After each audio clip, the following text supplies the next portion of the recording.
webinar. It is International Stress Awareness Day today, and it would not be such if it wasn't full of some challenge. We'll call it challenge and not stress.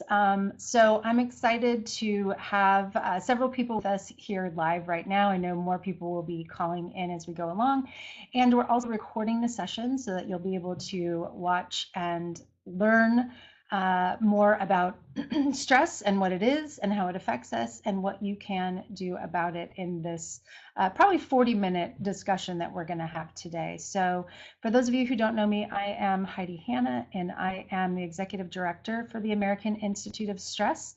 And we have an incredible group of fellows who are actively involved with looking at the research related to stress and health and performance, and getting out in the community and really sharing the message about how we can change our lens through which we experience life to be more resilient. And one of the people I've had a great opportunity to get to know is Dr. Cindy Ackrell, who's here with us from DC area, I believe. Am I close? Yes, pretty close. Okay, Virginia, Northern Virginia. Okay, so we are having a little bit of a technical challenge today. So what we're going to do is I'm going to do some talking and ask a question, and then we're going to have Cindy talk, and I'm going to turn my audio off, and we're going to try to navigate it that way so that you get the best experience possible from your end. So what I really wanted to talk about today was helping people understand a little bit more what stress is and how it affects us.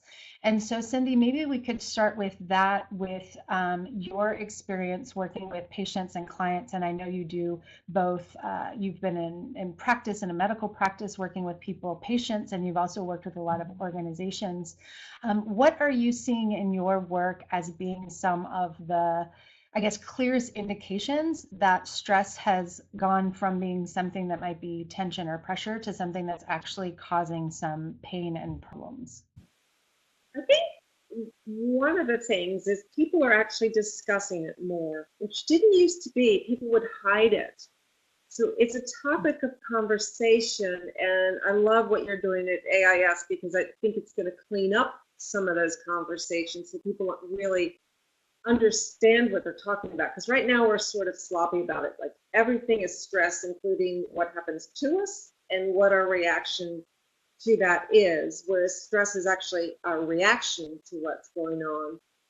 But I think overall, and the numbers certainly bear it out, that stress is rising for a lot of people, especially in the last year. It's been particularly difficult.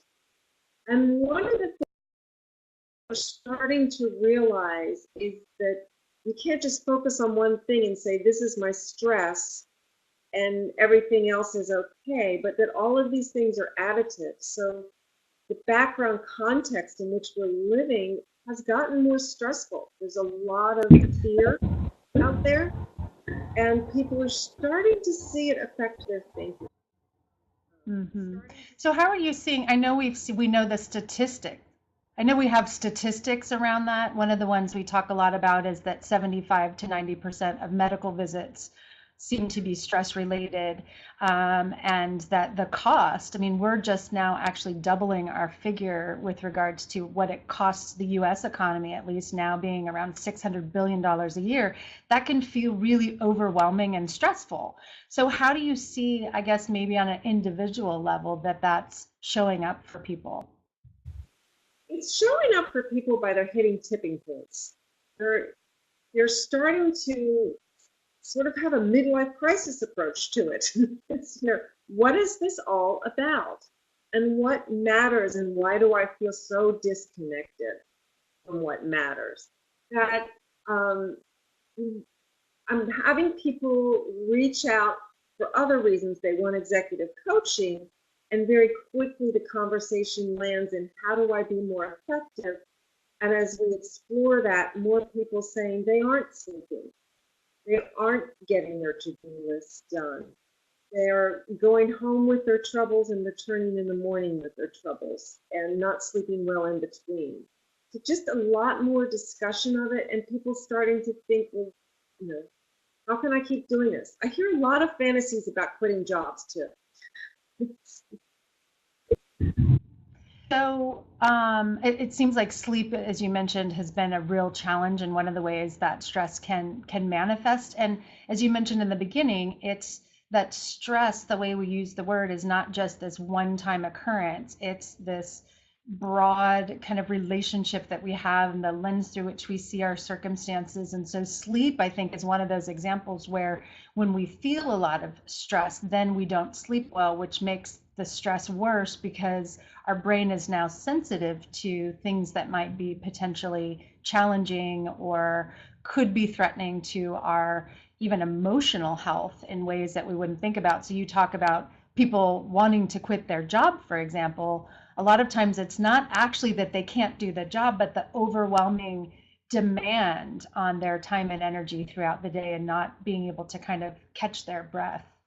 Um, yeah. I think so many people I work with actually really enjoy their jobs. And if they could put it in a vacuum without paperwork, without technology, they would be thrilled to be doing it. And they're feeling more and more detached from that connection to the real meaning of it. So the rest becomes more oppressive. One of the natural things that happens, as you know, under stress is that your perspective gets skewed as you get stressed. Things become more black and white. So it becomes more good job, bad job, good task, bad task. And it gets a lot harder to hold that dual focus, the polarity, the fact that there are good things about this and there are bad things about this. We just want some relief. So with perspective, I mean, if we look at this and we realize that the demands on our capacity a lot of times are set, there might not be much as we can do about that, especially in the workplace. But then we also know that our perspective is something that we can actually change and train ourselves to have maybe a more resilient mindset, for example. What are the things that you find most helpful for people to start to make that shift in being more resilient or looking at their circumstances differently? It is really a practice of doing that. There's no flip the switch and all of a sudden you can rethink something. I do a lot of coaching, so I'm working with people a lot on reframing, and it's unpredictable where they have the aha that they don't need to spend as much energy on something. I think it's really fun to frame stress management as energy management. It's not bad if you've got the energy to deal with it. And so how do you manage that physical, mental, emotional, and spiritual energy? If you want the energy to be able to reframe, to hold your perspective, that's a practice. One of the most effective things I've done with all clients in workshops, individual coaching, et cetera, is just start by having them take a slow, deep breath before they go through a room. Just to put sort of endpoints on before that room and after that room, and take a breath and maybe access a little closer to neutral in your body, but just to take the breath and regain a little sense of control, because of course you feel out of control under stress, but to decide who to be on the other side of that door. It's just the very beginning of mindfulness. And as you know, there are 18 billion ways to get there. The point is to try and play with it. Yeah, it's so personal. I think stress management techniques really need to be customized to the individual and what's going to work. And it can be overwhelming to now be told, well, you need to exercise and eat right and sleep more and have mindfulness and meditation and go for a walk. And it's like, okay, when am I going to fit that in with all of these other demands? But even those kind of quick breaks, or what I refer to as these little recharge shifts that are shorter, can make a big difference. And one example I'll share with everyone today is because it's Stress Awareness Day, I decided I was going to work a little different today. And actually, every hour I was going to take 15 minutes to move, which may not seem like it's that big of a difference, but now it's 45 minutes of really focusing on something with 15 minutes of movement that could just be going for a walk or taking the stairs or doing something that kind of recharges our brain to have a more positive outlook, because it's not just so much reframing, but also the like you said, the energy management, that making sure that we're getting the circulation to the brain and getting glucose flowing and getting that tension out of our back, neck, and shoulders throughout the day. What kinds of, maybe quick strategies or shifts like that have you personally tried that have been helpful for you? I've loved Pomodoros, which are a Mm. method of working 25 minutes on, 5 minutes off, because Hmm. it puts boundaries on for my rather ADD brain. It'll put some Yeah. boundaries on there. And it's fascinating how many places I try to go. I've seen those MRIs of the brain when you stop and answer an email, and it takes 10 to 15 minutes to get your brain back to the same level of focus.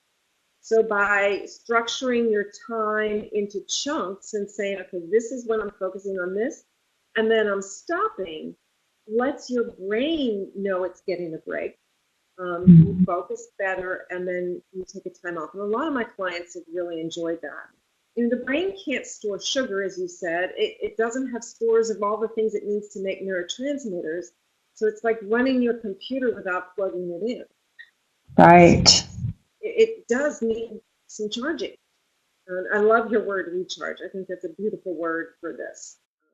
It's funny, I never thought about that, that the brain doesn't store that energy the same way that the body does. And so it actually requires that oscillation. It's something I talk about a lot, but I never really thought about that. I think that's such a good visual. And one thing I've been saying more recently is, we panic a lot more when our cell phone battery dies than when our brain starts to fatigue. There's this panic of like 2%, 1%, oh my God. And yet our brain starts to fatigue, and we don't see those signs the same way that we have that actual charge button on our phone, but yet we feel them. To me, that's what stress is, right? Is it's just an energy saying that something's out of balance and needs some sort of adjusting. And unfortunately, your self awareness for that is a frontal lobe activity, and your frontal Right. lobe is the first thing to go offline, so you lose that awareness. I always ask in conferences, okay, how many of you, if you, I make everybody stand up. Now sit down if you have never sat at your computer for 30 minutes and realized you've done 5 minutes worth of work. We Wow. all do it. And, if we were watching somebody else do it, we would say, just turn it off and go take a walk for 5 minutes and come back. But when it's Yeah. ourselves, we get stuck in the just one more thing mode. And we've been trained to let go of tiredness. We've been trained to let go of hunger and thirst. That's And we right. don't notice it. I want to show an image, and while I'm getting ready to do this, for those of you who are on with us live, I want to again thank you for being here and give you this opportunity to ask questions. It's the main reason I wanted to make sure we were live with you. So please, if you're here and you have questions or looking for guidance around specific things stress related, please go ahead and type that in the chat box, and I'll make sure that we get to those right away. And I want to show this image because Cindy just brought up something really important about the self-regulation being this frontal cortex function. And I find that images are so helpful for people to really understand what's happening and how stress impacts the brain and then changes our perception. So, these lower two sections of the brain, we know that there's a hierarchy of kind of the way the brain processes information. This is very simplified, but I find it super helpful for people to just understand that flow is really bottom up. So when the more kind of primal, from an evolutionary perspective, parts of the brain are overactive, it literally pulls that blood flow to those areas of the brain to make sure we're safe for survival.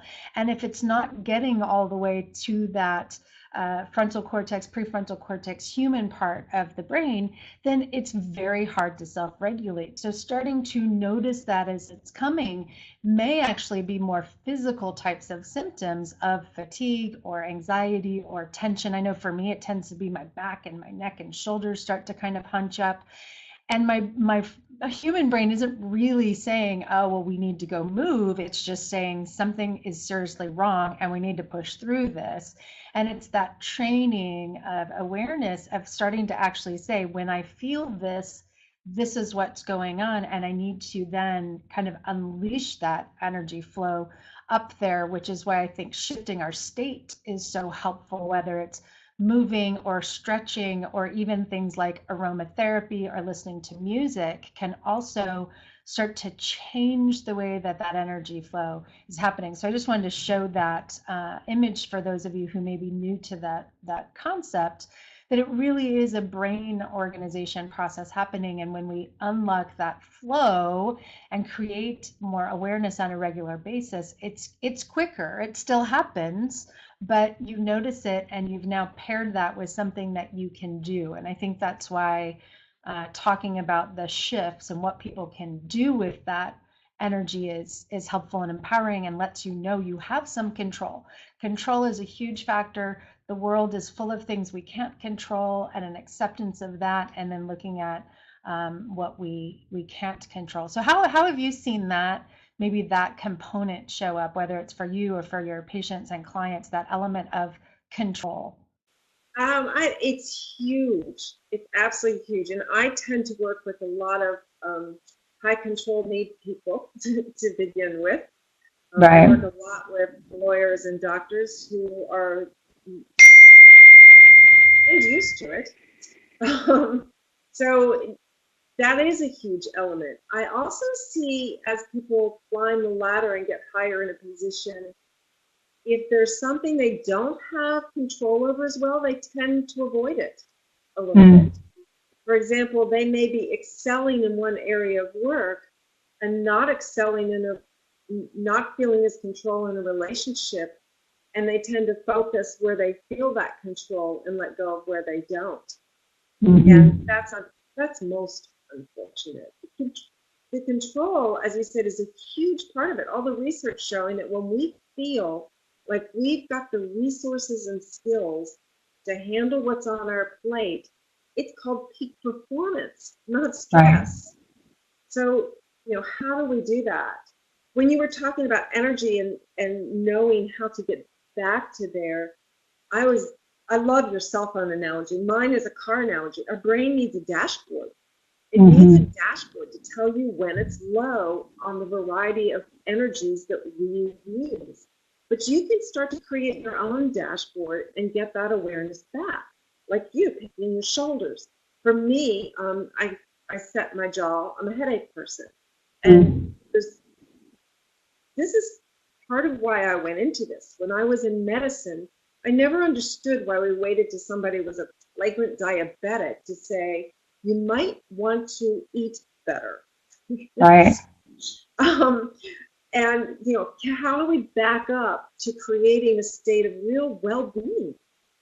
Mm. Our brain can't tell us what's wrong until we're really in trouble, unless we learn to back up and start to monitor how am I feeling physically? How am I feeling mentally, emotionally, and spiritually? By spiritually, I mean connected. Mhm. Am I connected to what's going on? So I think learning to develop these habits or rituals of checking in is hugely important and gives you back control. Yeah. Well, and so that would be an invitation for anyone who's here, is to take time to really think about how stress, when it becomes overwhelming, or we would call it like stressed out. There's this big difference between being stressed and stressed out. I love Bruce McEwen for his book, The End of Stress as We Know It, is one of many, many great ones out there. But, kind of talking about stress can be tame, tolerable, or toxic, right? So there's lots of stress that we deal with all the time and we don't even notice, or it's even good for us. But when it gets to that toxic place and it's causing what most of us think of as a stress reaction or response, how does that show up for you? And each person who's watching to really think about that and personalize that for you. I also feel like when you can get really clear on how you react, there's information in that. So if you tend to have a more hyper or anxious reaction to feeling overwhelmed, that's an energy that really needs to be mobilized and used fairly quickly before it becomes toxic. So it's almost like reading that as information to move and take action, versus someone who may be starting to feel more burnt out or fatigued. And that overwhelm could cause more of like a sadness or a depression.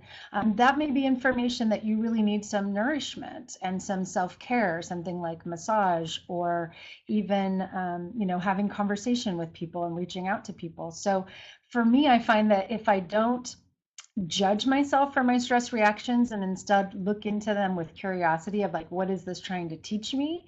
And then use it for that, then we can actually utilize that energy in a positive way. It's really only when we try to like stuff it down, ignore it, which I feel like a lot of stress management kind of does, which is like, let's manage it by ignoring it or minimizing it instead of really like mastering it and using it. I think curiosity is one of the most fascinating power tools in stress Yeah. management. And it makes sense if you look at the organization of the brain. We're not curious if we don't feel safe by nature. We're defending ourselves. We're not open and exploring and playful until we feel safe and satisfied. So it's this spiral that happens when you get stressed that you lose one of the very mindsets that could help you. And so I always encourage people to notice these things about themselves and then just play, experiment with one, because we learn through play. What would it be like if I went to the store on Sunday and bought enough snacks to have a snack every morning at 10 o'clock, at 3 p.m.? What would it be like if I filled a glass of water and just made myself drink that week? The beauty is it's these teeny tiny little tweaks that make a massive difference in your experience. It's not, I think we get to the end of our rope and we think, somebody just needs to change my whole life. And going back to what you were saying in the beginning of this conversation, stress management shouldn't be another stressor. Right. It's like, okay, I need a whole new life. No, just pick one little thing and with curiosity, play with it and see if it makes a difference for you. Yeah, I love that. And I love thinking about curiosity as a mindset and a skill and something that we train. The more we do that, and again, those of you who are watching, as a takeaway and an action item, maybe that's something you apply today is curiosity of what would happen. It's kind of like I mentioned my strategy for today. What would it feel like if every hour I moved my body for 15 minutes? Even if that just means putting on a headset and listening to music and walking around my condo, or going out in the hall and taking the stairs for a little while, doing something that shifts. What at the end of the day, will I feel better? Will I feel more focused? Is that a better way for me to structure my day? And if not, that's okay. But by just asking the question, it opens up that flow of energy in the brain versus saying, I have to do this or I have to do that. I know I should be doing this, all the self-judgment and things that go into that. I think there's three kind of primary mindsets that I've seen to really help people with becoming more resilient. And I think curiosity is my favorite. I'm actually working on a book about curiosity right now because I love it so much. I think gratitude is another one we talk a lot about, but the more we pay attention to what's positive, the more we notice it, the better that, that's a whole brain process as well. When we really feel grateful, we can't be stressed and grateful at the same time. So that's a good shift. And then the other one I thought I'd bring up, and you kind of alluded to this as well, is play and humor. And I actually have a very short video I was going to show just to give us a quick break. So this is a perfect time to do that. One of my favorite little laughter moments. I'm going to turn my audio off here and play this video. Hopefully everyone can hear it. It's just going to be really short, but this will actually give us a little humor break as well. So. Yay.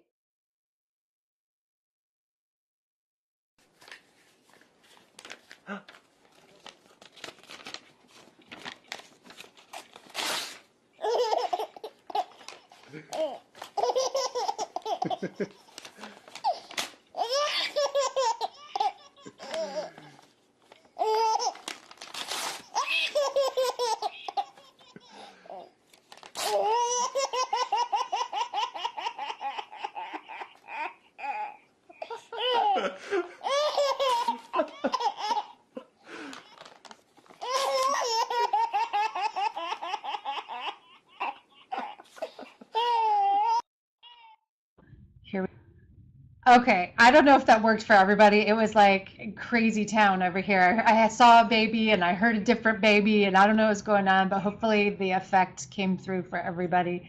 And you know what? I'm going to also post the link to that video for those of you that want to go watch that. But it's the kind of thing like that where if we're building those types of kind of brain training rituals throughout the day to just shift our energy and our awareness to something different, it doesn't make what's stressing us go away, but it builds our capacity to be able to cope and be more resilient. So is that something, Cindy, that you use? I know we've talked about this before, but humor and play, and how do you kind of encourage people to get more of that during the day?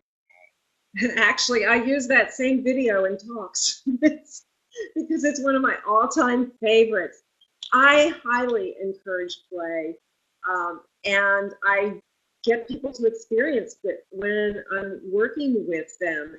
And then they find out that it's something that's been missing. And we are wired to learn through play. That baby is making 2 billion new connections a minute in their brain by moving around and interacting with the world. That's We are supposed to be moving and interacting and exploring. That's how we learn. And then we wind up behind a desk, behind a screen like we are right now. And our exploring involves a new tab on the Google Chrome. It's a little different. And we get stuck in a mindset, as you mentioned before. The book I like to write and play with is the should diet. We should be doing something else. And play lets go of that. And that's one of the most powerful coaching questions. Who would you be if that weren't true? That you should be somebody else. Yeah. I think about that a lot with work, and you brought this up before, but so many times we blame our stress on work. And I find myself a lot of times feeling really overwhelmed by the work that I'm trying to do and thinking I'm taking on too much or whatever it is. And then it never fails. I'll take a step back and say, okay, what if money weren't an option? What if I could do anything I wanted? And I would be doing the same thing. There's nothing I'm doing right now. The only difference is I wouldn't have quite the same maybe financial stress of how am I financially going to make this work. But what if I just took that piece away and made this more play and made this more about the legacy I want to leave, or whatever it is. It's amazing how now all of a sudden my brain is going towards opportunity instead of feeling overwhelmed by it. And that's, I guess that's part of the reframing process. I love that. And I do that a lot one-on-one in coaching and in groups. Just if you look at something from the other side. Yeah. When you're stuck on something, one of the most powerful things to do is to pretend that's your best friend stuck on it. What would you do? What would you say to them? It's when you look at things from other perspectives, you let go. The reframe is just huge. One of my favorite stories from that, a quick story, I was working with a physician who was once a week going to visit his mom who had Alzheimer's, and just stressing out over it no end for so many reasons, some of them that belong in therapy, but it's this hugely stressful thing. And this is what we do when we don't like something, then we start resenting it and we extend its power and we let it interrupt our play by focusing on that. And we're wired for that. We're wired to look at the danger. So he started dreading it, and then the whole process. And so I just kept asking, so why are you doing it? And because I should, which is my least favorite answer to anything. And maybe because I'm a rebel. And I said, so why are you doing it? Because it's the right thing to do. I said, that's a reframe of should. So why are you doing it? And we kept doing this until he dropped down and said, because I know when I'm there, he said, I believe when I'm there, she feels my love. His voice changed. He no longer gave away all of his energy to this process anymore. Then we brainstormed ways to make it fun. He started to listen to books he'd never let himself read on the way to and from there. He started to play with the event and not give away all his energy to it, to actually enjoy it. Yeah. Well, and I think that also brings up one other point I wanted to make sure to make with everyone, and that is that one of the big shifts I've had this year is really looking at stressing as a blessing. And it sounds so bizarre, but really, I'm a lot more concerned when people aren't stressed anymore, right? So when we experience stress, if you follow that, it usually gives you a lot of information about what you care about most. Because if you didn't care, you wouldn't feel stress. You would just not care. And so kind of looking at that and maybe reframing that, that at least there's this energy trying to create some positive change.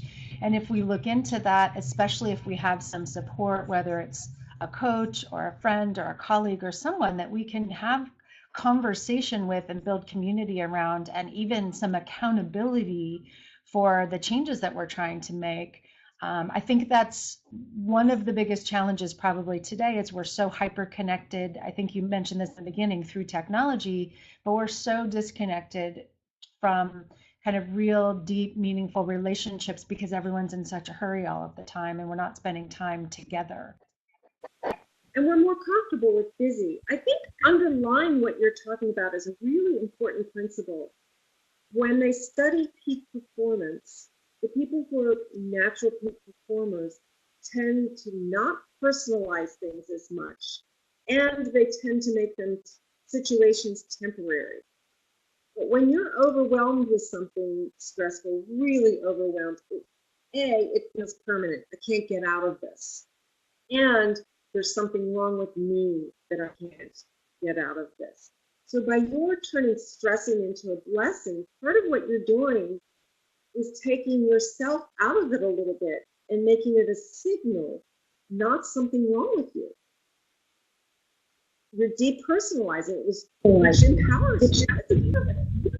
Yeah, that's such a great point. Well, it reminds me, Cindy, I'm going to be starting a podcast finally next year for AIS, and we'll have to have you come on and talk about that. I think that's really powerful, the depersonalization, the letting go of the self-judgment and criticism, which totally gets us locked in that survival part of the brain, and is so important to just recognize, again, stress is what it is, and there's an energy there that can be used for positive change if we can look at it that way and really understand our own unique relationship with stress. So on that note, I want to start wrapping up because I did want to keep this fairly short. And again, for those of you who are with us live, just invite you to ask a question if you have a question.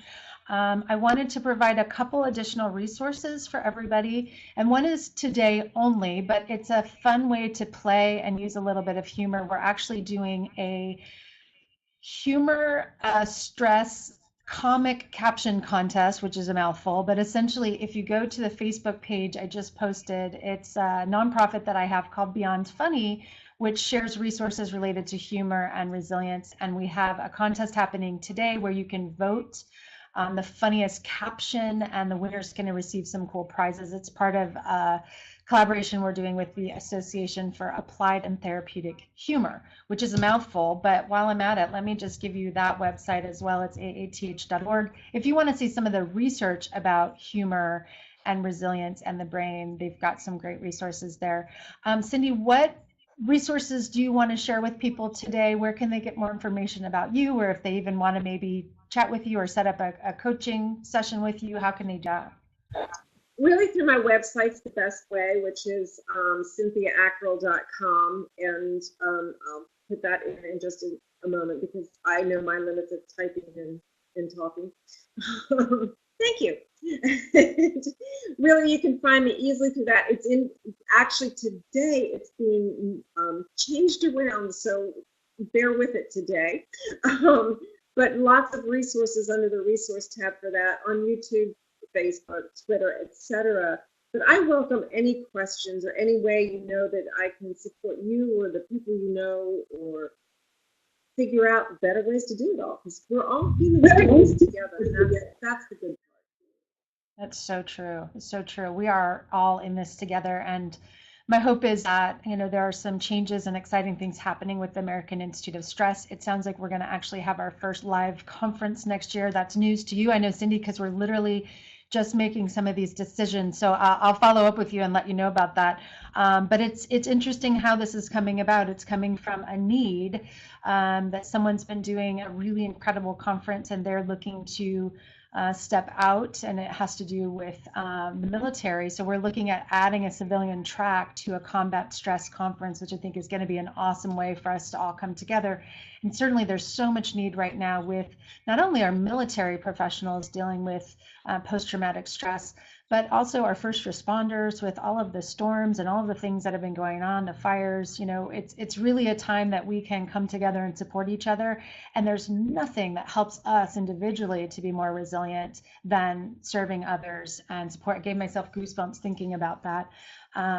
Service is just such a beautiful thing that we can do together. So I also posted the My Stress 360 link, which is the stress assessment that we're developing. It's still in beta form, but next year it's going to be out with a full report. And it looks at not just your circumstances, but also your lens, your mindset, and your specific reaction to really give you a customized approach to managing stress. So if you do take that now, you'll get the initial report, and then you'll also be notified when the full report is out in January. So lots of things coming up, excited to be about and not to be overwhelmed with, because we have lots of people coming together. So if you're watching this and you want to be part of the American Institute of Stress, you can do so, and there's 3 levels. You can be a member and a supporter. You don't need any sort of professional credentials to do that, and you can be involved in what we're doing and learn and get a lot of free resources.